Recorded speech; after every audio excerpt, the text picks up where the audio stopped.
Salut mes chers amis, j'espère que vous allez très bien. Dans la vidéo d'aujourd'hui, nous allons parler sur un autre mouvement du XXe siècle, à savoir le nouveau roman. Le nouveau roman. Alors, on commence. Le nouveau roman, c'est un mouvement littéraire qui est apparu durant les années 50 du XXe siècle.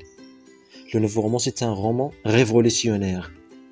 C'est un roman révolutionnaire. C'est-à-dire, le nouveau roman, il est venu au XXe siècle pour il constitue une révolution contre les romans classiques et traditionnels. C'est-à-dire, le nouveau roman est venu surtout pour critiquer les romans de Balzac.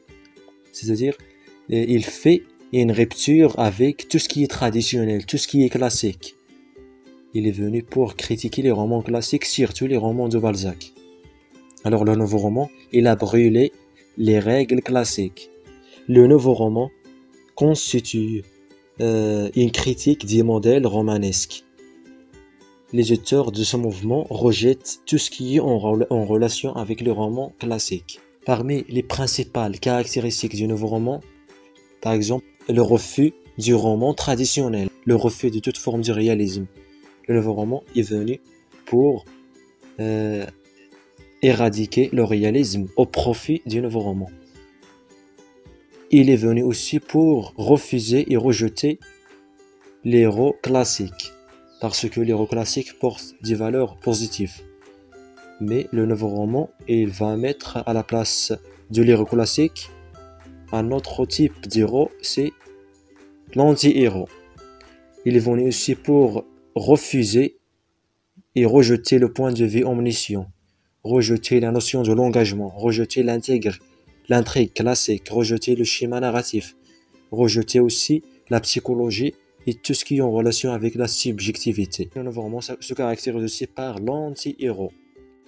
L'anti-héros, il porte des valeurs négatives. C'est le contraire de l'héros classique.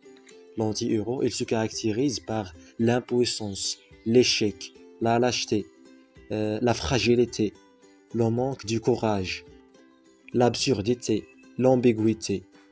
Les personnages dans le nouveau roman, ils vont perdre leur identité, leur personnalité et leur psychologie. Voici une petite démonstration. Dans ce tableau-là, j'ai fait une petite distinction entre le nouveau roman et le roman classique. Le roman classique, il vise à donner l'illusion du réel, comme les romans de Balzac par exemple. Mais le nouveau roman, il détruit complètement l'illusion du réel. Le nouveau roman, il vise surtout tout ce qui est irréel, irrationnel.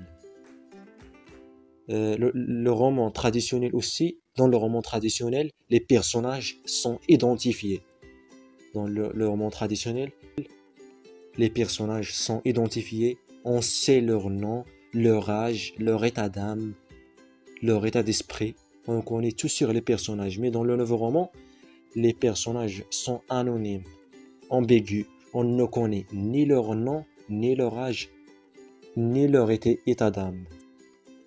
Dans le roman traditionnel aussi, l'intrigue est progressive, c'est-à-dire il y a la situation initiale, la situation finale, les péripéties, le dénouement.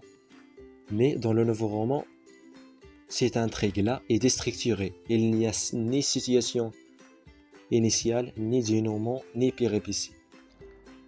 Alors voilà, nous venons d'arriver à l'issue de cette vidéo.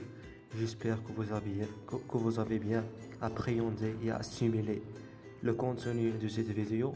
On se retrouve très prochainement dans une autre vidéo si Dieu le veut. Alors à très bientôt mes chers amis.